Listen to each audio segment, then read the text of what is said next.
Coach Corey Wayne, and this is my video coaching newsletter. And the topic of today's newsletter is going to be, do all women want to be married? I get a question here from somebody from the internet. It's from a woman, actually. And I'll just go right into it. She says, I got sort of a random question. I've been cheated on in my past. However, I'm not insecure. I don't go through phones, nor do I question whereabouts. However, I am a relationship phobic. I have no desire to be tied down to any one person, and I will be 28 in 3 months. There has to be something else. Most women my age are looking towards marriage and children, and here I am 27, single, and childless. Any insight? Thank you, Casey. Well, that's a great point you bring up there, Casey. Because when I look back at my own life, when I was basically your age, when I was 25, 26, 27, all of my friends, all my high school buddies, everybody I grew up with, everyone's getting married and starting families, having kids. I mean, it seemed like every freaking weekend I was going to a wedding from somebody that I knew. And I myself got married. If you've read my book, I go into detail of what happened to me and what I did. I was going and struggling through the same things that you are with the same questions that obviously you're asking yourself, is that everybody around you is getting married, and so you think, well, I should be getting married. This is what people do that are my age. And the thing that I made the mistake in, and having been doing this for so many years and having talked to and coached and interviewed thousands of men and women over the years, men and women that are in relationships, men and women that have been married for 40, 50 years. I mean, I've done a lot of research, and so I've talked to a lot of people. And at least from my own perspective, I got married because it's what I thought I should do, but it wasn't what my heart was telling me to do on the inside. And I had peer pressure. It's like I had a lot of my women friends, talk to them, and they're all like, oh, you'd be stupid, don't let her get away, and blah, blah, and all this kind of crap. And so I went ahead and got married, and deep down I knew it wasn't what I should have been doing, but I did it anyways because it's what everybody was doing. And a year and a half later, I was basically honest with myself and realized that I'd been bullshitting myself all along, and I've been bullshitting my wife, and we were both really bullshitting ourselves. We both were making the relationship out to be more than it really was. And I swore that after I got divorced that I wouldn't get married again unless it was for real, true, deep love, and it's something that I really wanted to do, and it was a person that was in love with and who I really want to be married to. And when I look at all of my friends, because now we're approaching, this is almost like 20 years later, not only did I get divorced, I only lasted a year and a half before I was honest with myself. But a lot of my friends, they stayed in it for many years, and some of them have gotten married and divorced several times since. They've been through 2, 3, 4 marriages in that period of time. Some of them never got married, and some of them did what I did. They got married, and then they got divorced. And when you look at the history behind marriage and where it came from, and how this has just like become imprinted on our society worldwide, that if you're sleeping with somebody, you shouldn't be doing it. If you're married or in a relationship that is approved by the church. And me personally, I was born and I was raised a Catholic. My mother was raised Catholic, and her mother before her was raised Catholic. And so I went to a Catholic high school also, and I don't know how many of you know what Catholic schoolgirls are like, but they're about as hedonistic as they come. And like I said, it's an interesting topic when you look at it, and how many of my friends, people that I grew up with, have gotten married, gotten divorced. Our divorce rate's over 50%. And so you look at the history of where did marriage come from? Well, hundreds of years ago, what you had is young, attractive people, when they're hanging out, they like each other, they hook up, and the guy takes off. And so what was happening is you had a lot of women becoming pregnant and having children, and there was no father around to help raise the children or provide for the children financially. And so you had a lot of kids running around, roaming the neighborhoods because the mom was out working and she didn't have a chance to raise the kids. I mean, we're talking like the Dark Ages and Middle Ages. And so the thing that I find interesting about this topic is when I was in high school, I remember going to church or listening to the priests or the nuns that were teaching us. And I mean, as a leader leads by example. And here you are, you got people that are, a lot of them are virgins. They're not in sexual relationships. They're not having relationships with the opposite sex in any way other than a friendship. And yet they're telling other people how to live their lives when they themselves are not actually doing. I mean, how can they relate? How can they know?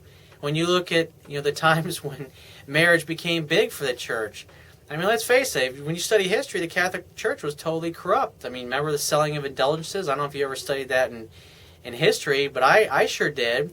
When I had my history class in high school, we spent a lot of time on it. The king would decide he was tired of his wife, or he was pissed off, or she wasn't producing enough kids, or the kids that she was producing were dying off, or they weren't living very old.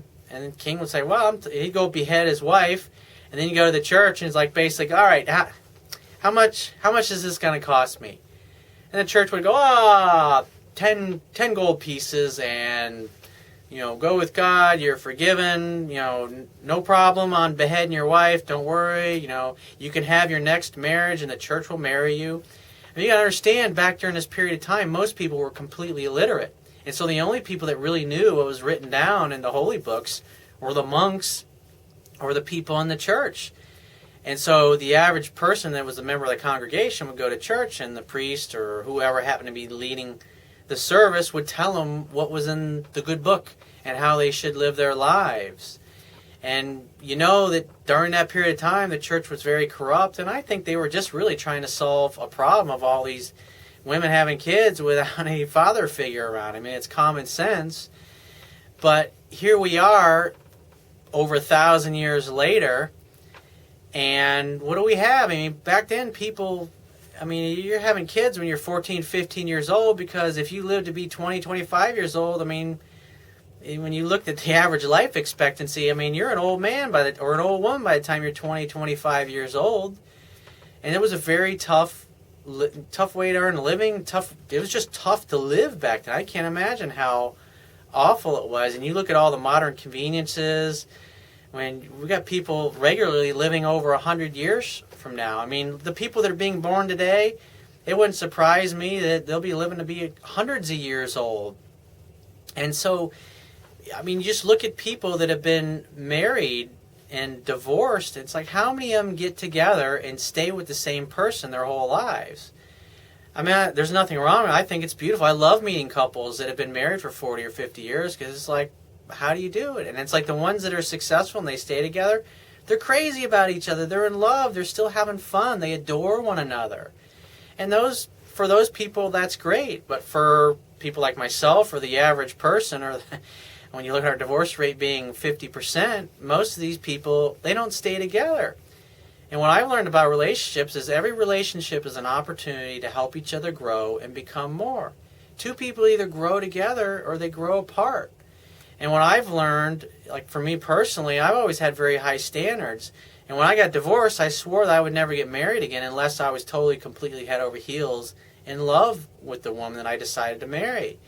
And I've had a lot of really great, amazing long-term relationships since that time when I was married. And up until this point, I've never felt that I wanted or was with somebody that I wanted to get married to. We had an exclusive relationship. It's like, what was the point of getting married?